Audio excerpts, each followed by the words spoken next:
আমার আরবের মধ্যে কেউ নাই, চারদিকে আমার দুশমন। আমি কালেমার দাওয়াত নিয়ে কোথায় যাব? মায়ার নবী দৌড়াইয়া মানুষের দ্বারে দ্বারে গিয়া গোপনে গোপনে দাওয়াত দেয়।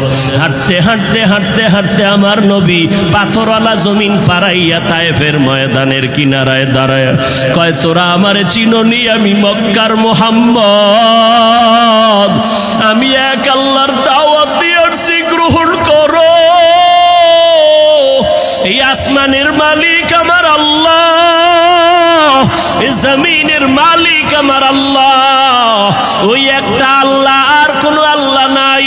ওই আসমানের মালিকের পক্ষ থেকে আসছি, কবুল করে নাও। তায়েফের বেঈমানেরা কয়, এটা তো সেই মুহাম্মদ মক্কার পাগল। বাচ্চাদের ডেকে বলে, পাথর মেরে মেরে মুহাম্মদের তাড়াইয়া দাও। যেই নবীর শরীরের মধ্যে মশামাছি পড়া হারাম, মেঘের খণ্ড ছায়া দেয়, আমার নবী যেন কষ্ট না পায়। ওই শরীরের মধ্যে কাফেরের গোলামেরা এমন বৃষ্টির মতো পাথর মারতেছে, পাথর পরে পরে নবীর শরীর থেকে রক্ত প্রবাহিত হইয়া জুতা আটকাইয়া গেল। মায়ার নবী কান্না করেন, আর কদম বাড়াইয়া বাড়াইয়া মক্কার দিকে রওনা হলে, আবার যত দূর যায় আবার তায়েফের জমিনের দিকে তাকায়, আর আমার মায়ার নবী চোখের পানি ছেড়ে কান্না করে আর বলে, উদয়ার মালিক,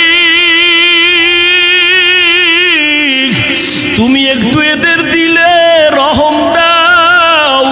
আল্লাহ সাথে সাথে জিবরাইলের পাঠায় দিয়া কয়, জিবরাইল, আমি আমার নবীর কান্না সইতে পারি না, যাও যাও। মুসা নবী আমার আশেক, ঈসা নবী আমার আশেক, ইব্রাহিম আমার আশেক, আর আমি আল্লাহ নিজে মুহাম্মদের আশেক। আমার নবীর কান্না সইতে পারি না, জলদি করে যাও রে জিবরাইল। নবীর অনুমতি নিয়া তায়েফের জমিন উল্টাইয়া তায়েফের মানুষগুলো ধ্বংস করে দাও। জিবরাইল আমিন আইসা আমার নবীরে যখন বললেন, নবী বলে, খবরদার ও ভাই জিবরাইল, এই তায়েফের মানুষগুলোকে তুমি মারবা না রে ভাই, কারণ আমি দুনিয়াতে আসছি রহমাতুল লিল আলামিন। আজকে ওরা আমাকে চিনে না, এই জন্য আমারে পাথর মেরে তাড়ায় দেয়। ওরা যদি জানতো আমি মুহাম্মদকে, ওরা তো জানেন আমি মুহাম্মদের বাবা নাই, ওরা জানেন আমি মুহাম্মদের মা নাই, আমি মুহাম্মদ বড় অসহায়।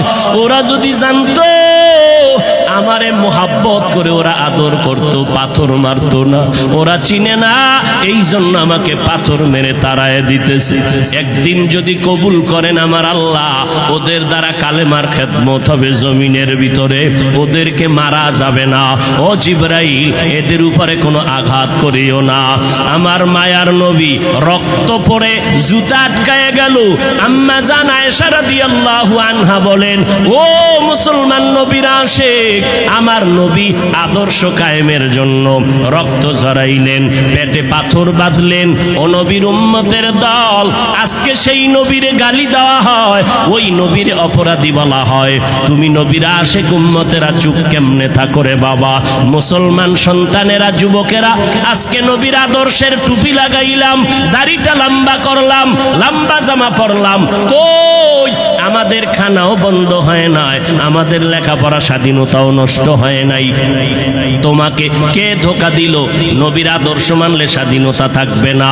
ও বাবা, তোমার আমার মতো হুজুর না, তোমার লাইনে নজর করে দেখো, তোমার মতো যুবক স্কুল কলেজে পড়ে এক বেলার নামাজও বাদ দেয় না, দাড়িওয়ালা নামাজি ডাক্তার প্রফেসর ইঞ্জিনিয়ারের অভাব নাই।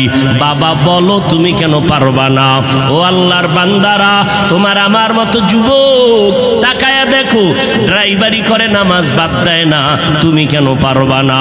তোমার আমার মতো কত ব্যবসায়ী জেনারেল লাইনে পড়েছে, 1 টাকাও হারাম খায় না, এক বেলার নামাজও বাদ দেয় না, কোটি টাকার মালিক ব্যবসা করে, অভাব নাই, তুমি কেন পারবা না?